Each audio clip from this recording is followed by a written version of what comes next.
വർത്തമാനങ്ങളെ 4 തരത്തിലുള്ള വർത്തമാനങ്ങളായിരിക്കും നമുക്ക് പൊതുവെ നമ്മുടെ ജീവിതത്തിൽ പറയേണ്ടി വരിക. 4 തരത്തിലുള്ള വർത്തമാനങ്ങൾ. ഒന്ന്, നമ്മൾ പറയുന്ന വർത്തമാനങ്ങൾ ഇബാദത്തുകളായ വർത്തമാനങ്ങളുണ്ട്, ഇബാദത്തുകളായ വർത്തമാനം. 2, ഉഖൂദുകളുണ്ട്, കരാറിൽ ഏർപ്പെടും, വല്ല കരാറിൽ നമ്മൾ ഏർപ്പെടും. മൂന്നാമത്തത് ഹുഖൂഖുകളുണ്ട്, വല്ല ബാധ്യതകളും അവകാശങ്ങളൊക്കെ. ഉദാഹരണങ്ങൾ ഞാൻ പറഞ്ഞുതരാം.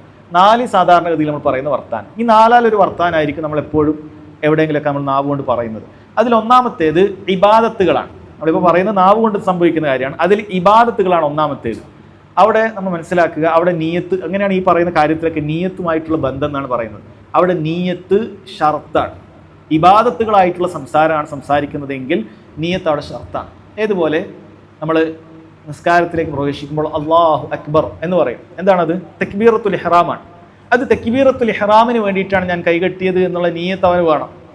നീയത്ത് വേണം. അത് അടിസ്ഥാനപരമായി ഉണ്ടാകും. ചില സമയത്ത് ഉണ്ടാവുകയില്ല. ഉദാഹരണത്തിന് നമ്മൾ നിസ്കാരത്തിലേക്ക് എത്തുമ്പോൾ ഇമാമ് റുക്കൂയിലോ സുജൂദിലോ ആണ്. നമ്മൾ എന്താ ചെയ്യേണ്ടത്? നമ്മൾ അല്ലാഹു അക്ബർ എന്ന് നിന്നുകൊണ്ട് പറയണം. അതിനുശേഷമാണ് നമ്മൾ റുക്കൂയിലേക്ക് പോകേണ്ടത്. അപ്പോൾ ഒരാൾ അവിടെ തക്ബീറത്തുൽ ഇഹ്റാം നീയത്താക്കിയിട്ടില്ല, മറിച്ച് റുക്കൂയിലേക്ക് പോകുമ്പോൾ ഒരു തക്ബീർ ഉണ്ടാവുമല്ലോ, അല്ലാഹു അക്ബർ, അല്ലെങ്കിൽ സുജൂദിലേക്ക് പോകുമ്പോൾ ഒക്കെ ഉണ്ടാവും. അപ്പോൾ ഇമാം സുജൂദിൽ കിടക്കുന്നുണ്ട്, അപ്പോൾ ഇവൻ അല്ലാഹു അക്ബർ, ഇവൻ്റെ മനസ്സിൽ നീയത്ത് ഞാൻ സുജൂദിൽ പോകുമ്പോൾ നീയത്താണ് എന്നാണ്. എങ്കിലാണ് നിസ്കാരം ശരിയായിട്ടില്ല എന്നാണ്. കാരണം നിസ്കാരം ശരിയാകണമെങ്കിൽ തക്ബീറത്തുൽ ഇഹ്റാം നമ്മൾ പറഞ്ഞിരിക്കണം. തക്ബീറത്തുൽ ഇഹ്റാം ഒരാൾ പറഞ്ഞിട്ടില്ലെങ്കിൽ നിസ്കാരത്തിൽ പ്രവേശിച്ചിട്ടില്ല. അപ്പോൾ അത് തക്ബീറത്തുൽ ഇഹ്റാമാണ് എന്ന ചിന്തയോടുകൂടി അല്ലാഹു അക്ബർ, അത് എടുത്ത് നാവുകൊണ്ട് പറയേണ്ട ആവശ്യമൊന്നുമില്ല. തക്ബീറത്തുൽ ഇഹ്റാം ആണെന്ന് ചിന്തിച്ചുകൊണ്ട് അല്ലാഹു അക്ബർ എന്ന് പറഞ്ഞിട്ട് പിന്നെ അടുത്ത അല്ലാഹു അക്ബർ പറയുകയോ പറയാതിരിക്കുകയോ ചെയ്താലും കുഴപ്പമില്ല, അവൻ റുക്കൂലോ സുജൂദിലോ പോകുക എന്നുള്ളതാണ്. അപ്പോൾ ഇത് ഇബാദത്തായിട്ടുള്ള ഒരു കാര്യമാണ്. അത് ബാക്കിയുള്ള ഏത് ഇബാദത്തായാലും, ഒരു ഉദാഹരണം ഞാൻ പറഞ്ഞു മാത്രം, നാവ് കൊണ്ട് പറയുന്ന ഏത് ഇബാദത്താണെങ്കിലും ശരി, അവിടെ നിയത്ത് നിർബന്ധമാണ്. രണ്ടാമത്തെ നമ്മൾ പറഞ്ഞത് ഉഖൂദുകളാണ്, ഉടമ്പടികളാണ്.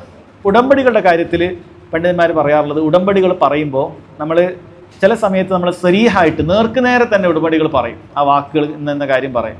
ചില സമയത്ത് ഒരു കിനായത്തായിട്ടാണ്, നമ്മൾ വ്യംഗ്യമായിട്ടാണ് കാര്യങ്ങൾ പറയാം. സ്പഷ്ടമായിട്ടും പറയും, വ്യംഗ്യമായിട്ടും പറയും. ഉദാഹരണം പറയുകയാണെങ്കിൽ വളരെ ഗൗരവത്തിൽ മനസ്സിലാക്കേണ്ട ഒരു കാര്യമാണ്.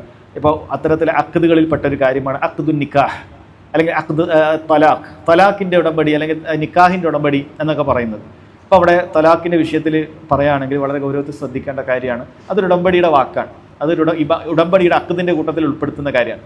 അപ്പോൾ അവിടെ ഒരാൾ സരീഹായിട്ട് പറഞ്ഞു കഴിഞ്ഞാൽ പണ്ഡിതന്മാർ പറയാണ് അവിടെ ലാ യുൽതഫതു ഇലാ നീയത്തിഹി, അവന് നീയത്തിലേക്ക് പിന്നീട് നോക്കുകയില്ല എന്നാണ്. അപ്പോൾ ഒരാൾ പറഞ്ഞു ഭാര്യയോട്, ഞാൻ നിന്നെ തൊലാക്ക് ചെയ്തിരിക്കുന്നു, തൊലാക്ക് എന്നുള്ള വാക്ക് തന്നെ അയാൾ എടുത്തു പറഞ്ഞാൽ ആ ഭാര്യ അവിടെ തൊലാക്കാകുമെന്നാണ്, അവിടെ തൊലാക്കാകും.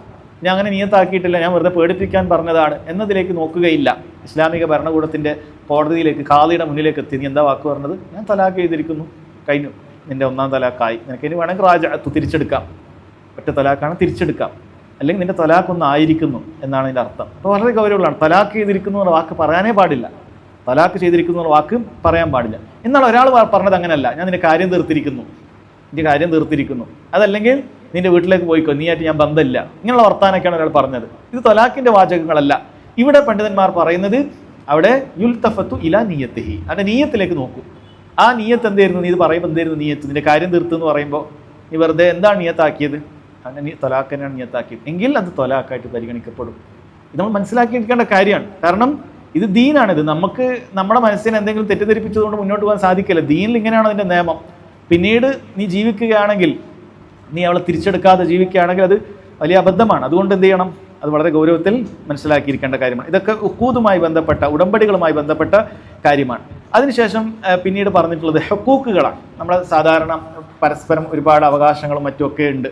അപ്പോൾ അവിടെയും പണ്ഡിതന്മാർ പറയുന്നത് ഒരാൾ നാവ് കൊണ്ട് എന്താണോ പറയുന്നത് അതാണ് അവിടെ പരിഗണിക്കുക. ഉള്ളിലൊളിപ്പിക്കുന്ന നീയത്ത് അവിടെ പരിഗണിക്കുകയില്ല, നിരുപാധികം. ഉദാഹരണത്തിന് അതിനിപ്പോൾ ഒരാളടുത്ത് ഞാൻ കടം വാങ്ങിയിട്ട് ഞാൻ പറയാണ്, ഇന്ന് കടം വാങ്ങി 1 ലക്ഷം രൂപ കടം വാങ്ങി, നമ്മൾ റമളാനിൽ തരാം എന്ന് പറഞ്ഞു. റമളാനിൽ 2 മാസം ഇളവ് വെച്ചാൽ റമളാനിൽ തരികയാണെന്നാണ്. റമളാനായപ്പോൾ പൈസ എവിടെ ചോദിച്ചപ്പോൾ ഞാൻ പറഞ്ഞു, ഞാൻ 1450 റമളാൻ, ഹിജറ 1450 തരാനാണ് ഉദ്ദേശിച്ചത്. അത് കാര്യമില്ല, ആ നീയത്ത് കാര്യമില്ല. അപ്പോൾ ഇന്നമൽ അഅ്മാലു ബിന്നിയാത്ത് എന്നല്ലേ, നീയത്തിൻ്റെ അടിസ്ഥാനത്തിലല്ലേ പ്രവർത്തനങ്ങൾ, അത് പരിഗണിക്കുകയേ ഇല്ല. ഇത്തരം ഹുഖൂഖുകളുടെ അടിസ്ഥാനത്തിൽ നീ എന്താണോ നാവ് കൊണ്ട് പറയുന്നത് അതാണ് പരിഗണിക്കുക. അവിടെ നീയത്തിനെ എന്ത് ചെയ്യുകയില്ല, പരിഗണിക്കുകയില്ല. ഇപ്പോൾ ഇസ്ലാമിക് കോടതിയിൽ പോയാൽ എന്താണ് പറഞ്ഞത്? റമളാനിൽ തരാമെന്നാണ്, റമളാനായി കൊടുക്കണം. അല്ല, ഞാൻ അടുത്ത റമളാൻ, എല്ലാ കൊല്ലവും റമളാൻ ഉണ്ടല്ലോ എന്ന് പറഞ്ഞിട്ട് ഒരാൾക്ക് തടി തപ്പാൻ സാധിക്കുകയില്ല. അവിടെ അയാൾ കൊടുത്തിരിക്കണം, അതാണ് അതിൻ്റെ ബാധ്യത എന്നാണ് പറയുന്നത്. അപ്പോൾ അതേപോലെ തന്നെ സത്യം ചെയ്ത് പറയേണ്ട കാര്യങ്ങളൊക്കെ ഉണ്ടാകും. ഉദാഹരണത്തിന്, നീ ഒരാൾക്ക് 1 ലക്ഷം രൂപ കൊടുത്തു, അപ്പോൾ അയാൾക്ക് തെളിവ് കൊടുക്കാൻ പറ്റും. ഇപ്പോൾ എനിക്ക് ഒരാൾ 1 ലക്ഷം രൂപ തരാനുണ്ട്. അപ്പോൾ കോടതിയിൽ പോയിക്കാൻ എന്താണ് ചെയ്യേണ്ടത്? ഞാൻ തെളിവ് കൊടുക്കണം. 1 ലക്ഷം രൂപ തരാനുണ്ട്, എഴുതി തന്നിട്ടുണ്ട് എന്ന് പറഞ്ഞ് കൊടുക്കണം. ഞാൻ പറഞ്ഞു ഞാൻ തെളിവൊന്നും വാങ്ങിയിട്ടില്ല. അപ്പോൾ മറ്റേ ആൾ എന്താ ചെയ്യേണ്ടത്? ഇസ്ലാമിക കോടതിയിൽ അയാൾ പറയണം വല്ലാഹി ഞാൻ 1 ലക്ഷം രൂപ വാങ്ങിയിട്ടില്ല എന്ന് പറയണം. അപ്പോൾ ഇയാൾ അങ്ങനെ പറഞ്ഞു വല്ലാഹി ഞാൻ 1 ലക്ഷം രൂപ വാങ്ങിയിട്ടില്ല. അപ്പോൾ ഇയാൾ മനസ്സിൽ പറയാണ് ഞാൻ ഇന്ന് വാങ്ങിയിട്ടില്ല എന്നാണ് ഉദ്ദേശിച്ചത്, ഞാൻ അന്ന് വാങ്ങിയിട്ടുണ്ട്. അതുകൊണ്ട് കാര്യമുണ്ടോ? ഇല്ല, അവിടെ പരിഗണിക്കുകയില്ല. അവിടെ എന്താണോ അയാൾ പറയുന്നത് അതാണ് പരിഗണിക്കുക. അപ്പം അങ്ങനെ കളവ് പറയാൻ സാധിക്കുകയില്ല എന്നർത്ഥം. അയാൾക്ക് കളവ് പറയാം, അത് വേറെ വിഷയം, അയാൾ കുറ്റക്കാരനാകും. പക്ഷേ ഇന്നമല്ലാമാൽ ബിന്നിയാത്തല്ലേ എന്ന് പറഞ്ഞ് രക്ഷപ്പെടാൻ സാധിക്കുകയില്ല. ഇത്തരം ഹുക്കൂക്കുകളിൽ നിർബന്ധമായിട്ടും അയാൾ എന്ത് ചെയ്യേണ്ടതുണ്ട്? അയാൾ വായ കൊണ്ട് കറക്റ്റായിട്ടത് പറയേണ്ടതുണ്ട്. ഇനി 4ാമത് വരുന്നത് നമ്മൾ പറഞ്ഞു ഇബാദാത്ത് കഴിഞ്ഞു, അഖ്ദുകൾ കഴിഞ്ഞു, ഹുക്കൂക്കുകൾ കഴിഞ്ഞു. പിന്നെ 4ാമത്തെ നാവ് കൊണ്ടുള്ളത് സായിറുൽ കലാം, ബാക്കിയുള്ള സംസാരങ്ങളാണ്. ഇവിടെ പണ്ഡിതന്മാർ പറയുന്നത് അവിടെ നിയ്യത്ത് പരിഗണിക്കും. അവിടെ നിയ്യത്ത് പരിഗണിക്കും. എന്താണ് നിയ്യത്താക്കിയത് അതനുസരിച്ച് നമുക്ക് പറയാം. അപ്പോൾ അതിന് ചില നമുക്ക് എളുപ്പ വഴികളൊക്കെ ചില കാര്യങ്ങൾക്കുണ്ട്, അധികരിപ്പിക്കാൻ പാടില്ലാത്തതാണ്. ഉദാഹരണത്തിന് നമ്മളിങ്ങനെ വീട്ടിൽ ക്ഷീണിച്ചുകൊണ്ടിരിക്കുന്ന സമയത്താണ് ഒരാൾ വന്ന് വെറുതെ വിളിക്കുകയാണ്, രാത്രി നമുക്ക് എവിടെയും പുറത്തു പോകാമെന്ന് പറഞ്ഞ് വിളിക്കുകയാണ്. അപ്പോൾ മക്കളോട് പറഞ്ഞു ഞാൻ കിടന്നിക്കെന്ന് പറഞ്ഞതാണ്. അപ്പോൾ കിടന്നെന്ന് പറഞ്ഞാൽ എന്താണ് അയാൾ ഉദ്ദേശിക്കപ്പെടുക? ഉറങ്ങി എന്നൊക്കെ ആയിരിക്കും. പക്ഷെ ഉറങ്ങിയിട്ടില്ല, കിടന്നിട്ടാണ് ഉള്ളത്. അപ്പോൾ നമുക്ക് ആ നിയ്യത്ത് നമുക്ക് പറയാം, ഞാൻ കിടന്നു എന്ന് പറയാം. അയാൾ ചിലപ്പോൾ ധരിക്കുക ഉറങ്ങാൻ കിടന്നു എന്നൊക്കെ ആയിരിക്കും. ഞാൻ ചിലപ്പോൾ വെറുതെ അങ്ങനെ കിടന്നിട്ട് പറഞ്ഞാൽ മതി ഞാൻ കിടന്നു, കാരണം നമുക്ക് നല്ല നിയ്യത്തുണ്ട്, അത് ഉദ്ദേശിക്കുന്നില്ല എന്നുള്ളതാണ്. അപ്പോൾ ആ നിലക്ക് ഒരാൾക്ക് പറയാവുന്നതാണ് എന്നാണ്. അവിടെ നിയ്യത്താണ് പരിഗണിക്കുന്നത്. നമ്മുടെ മനസ്സിൽ എന്താണ് കരുതിയിട്ടുള്ളതാണ് പരിഗണിക്കുന്നത്. പക്ഷേ ഇത് പണ്ഡിതന്മാർ പറയുന്നത് ഇത് അധികരിപ്പിക്കാൻ പാടില്ല. കാരണം അവസാനം ആളുകൾ പറയും ഇയാളൊക്കെ ഇങ്ങനെ ഡബിൾ മീനിങ് വെച്ച് ഇങ്ങനെ കളവേ പറയുള്ളൂ എന്ന ആളുകൾ പറയുന്നൊരവസ്ഥയിലേക്ക് എത്താൻ പാടില്ല. നമ്മൾ പറഞ്ഞത് അത് കുറ്റക്കാരനാവുകയില്ല. എന്നാൽ അഖ്ദിൻ്റെ കാര്യത്തിലോ ഹക്കുകളുടെ കാര്യത്തിലോ ഒന്നും ഈ കാര്യം പറയരുത്. നാവ് കൊണ്ട് പറയുന്നതേ പരിഗണിക്കുകയുള്ളൂ. എന്നാൽ അതല്ലാത്ത വർത്തമാനങ്ങളിൽ ആവശ്യമെങ്കിൽ എന്ത് ചെയ്യാം? അങ്ങനെ പറയാം. ഞാൻ കിടന്നിട്ടുണ്ടെന്ന് പറഞ്ഞാൽ ഇപ്പോൾ ഒരാൾ വാപ്പാനെ രാത്രി വിളിക്കാൻ വന്നു, നേരെ കിടന്നിട്ട് ഞാൻ കിടന്നിട്ടുണ്ട് പറഞ്ഞാൽ കിടന്നിട്ടുണ്ടെന്നേ പറഞ്ഞുള്ളൂ, വേറൊന്നും പറഞ്ഞിട്ടില്ല, പ്രശ്നമുള്ള കാര്യമല്ല. പക്ഷെ ഇത് അധികരിപ്പിക്കരുത് എന്നാണ് പറയുന്നത്. കാരണം ചിലപ്പോൾ എന്തിനാണ് ഇത് ചില മസലത്തുണ്ട്, ഇയാൾ ഇവിടെ പോയിക്കനെ വെറുതെ ഒരുപാട് നേരം സമയം പോയി, രാവിലെ ഫജറും ഉണ്ടാവില്ല, ചിലപ്പോൾ ഒരു ആളുകളൊക്കെ കുറ്റം പറഞ്ഞ് ഗീബത്തൊക്കെ പറഞ്ഞ് വെറുതെ ഇയാൾ കൂടെ ചിലവഴിച്ചാൽ ഒരു ഖൈറും ഉണ്ടാവുകയില്ല. അപ്പോൾ അതുകൊണ്ടായിരിക്കാം പറയുന്നത്. അപ്പോൾ അവിടെ കളവ് പറയാതെ തന്നെ ഇങ്ങനെയുള്ള കാര്യങ്ങൾ പറയാം എന്നാണ് പറയുന്നത്. ഇതൊക്കെ ഞാൻ പറഞ്ഞത് അക്വാലുകളെ കുറിച്ചിട്ടാണ്.